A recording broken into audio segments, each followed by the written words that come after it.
Hello, my name is Thomas, and in this video I'm talking about my top 5 bathroom books, or toilet books, about Britishness. This whole channel is about Britishness, what is Britishness, and of course, what is Britishness can depend greatly on your age, where you're from, when you've experienced it, how you experienced it. So I thought I'd start off with the oldest book, moving forwards, just to give a bit of variety to the impact of Britishness on these light, humorous books, which I think many British people might have in their toilet, the smallest room in the house, and it might be something to read for just 5 minutes, dip in and out. There's no overarching narrative. You can just pick it up, put it down, or just read it in the bath.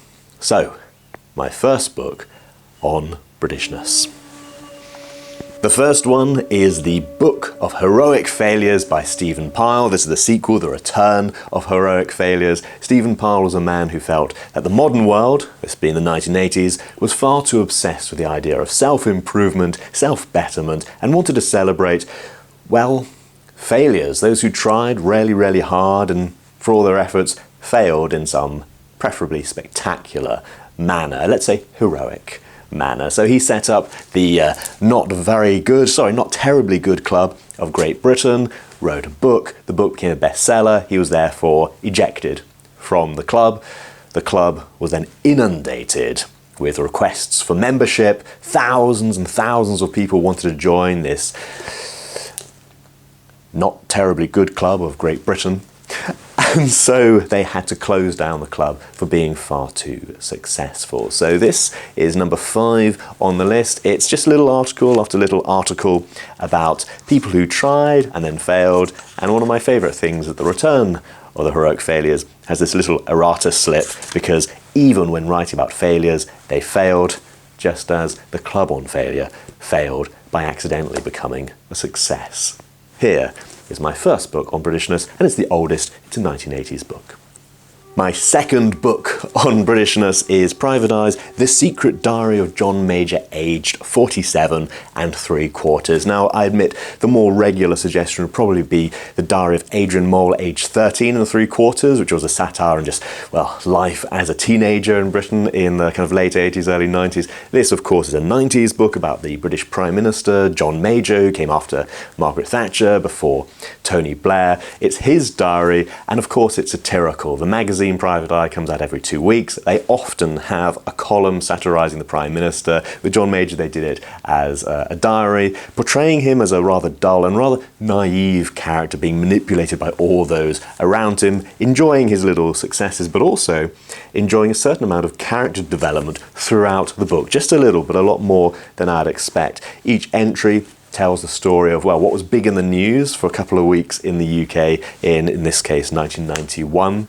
It also has at the back the last Dear Bill letters. Now this is where some James Bond fans might find a bit of interest, because of course at the end of For Your Eyes Only, spoiler alert, we have Margaret Thatcher and her husband being portrayed. The husband was portrayed by John Wells, who wrote some of these Dear Bill letters. He's a well-known satirist and actually performed a stage play on the life of the Thatchers. And they used to, Private Eye magazine used to have the Dear Bill letters written by Dennis Thatcher, supposedly, to his old golfing buddy, Bill. Again, another way of satirising the news. So this particular collection, The Secret Diary of John Major, has both. I feel it gives a fun insight to British politics at the time, and even if you know nothing, I think there's still a lot of good humour. In fact, it's probably a very good way to learn about British politics of, well, 30 years ago.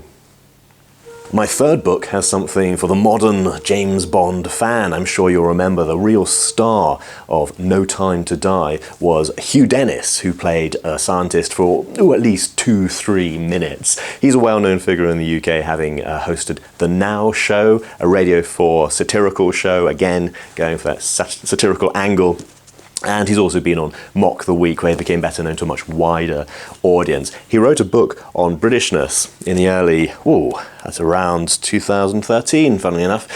So this was on the crest of the wave of patriotism after the London Olympics, the Queen's Jubilee, of course Skyfall, and he wrote Britty, Britty, Bang Bang. Of course, riffing on the title of Ian Fleming's other famous creation. Ian Fleming created James Bond and Caractacus Potts, another Royal Navy commander obsessed by scrambled eggs. Anyway, Hugh Dennis writes all about British life, whether it's inventions, whether it's our manners, our culture. It's really interesting reading it now, you know, more than 10 years on, because already we can see how much culture has changed. Each of these books is a snapshot of Britain in time. This time has passed, but that in many ways makes it all the more interesting. So I'd recommend Britty, Britty, Bang Bang. Probably the least dip in, dip outable, because some of the articles are a bit longer, but it's also probably best read if you've heard him speak, because it reads almost exactly as he speaks. It feels like a dictated letter, but lots of good humour, lots of good insight, and I would recommend this.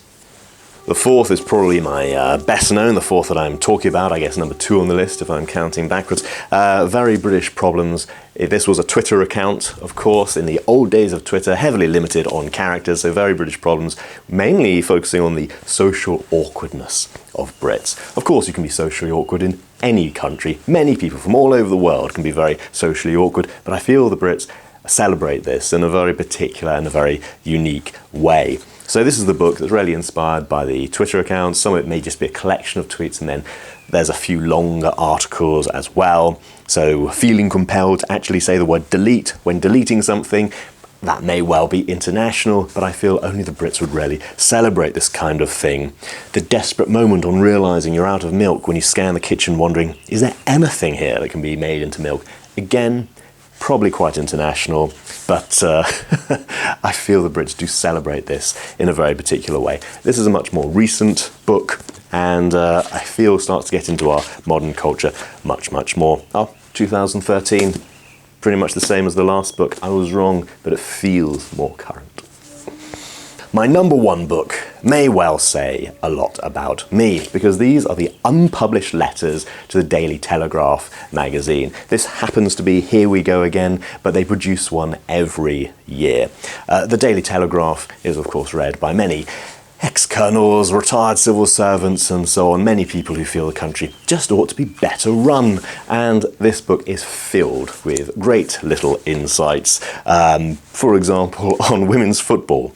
The thing I like most about women's football is that it's so much more gentlemanly than the men's game. I really enjoy the little snippets, the little insights into British life. As I say, this comes out every year. They're perennial bestsellers, and that was me reading a complete letter, so it's a collection of different letters arranged by theme, which I feel really gets to show the bugbears of many, many British people. So this would be my favourite. All of them are well read in our household, and I would recommend them. But if there's any that you'd like to recommend for my bathroom book collection, please do comment below, as I'm always on the lookout for more. And of course, all of these are available in all good bookshops and all good bathrooms too.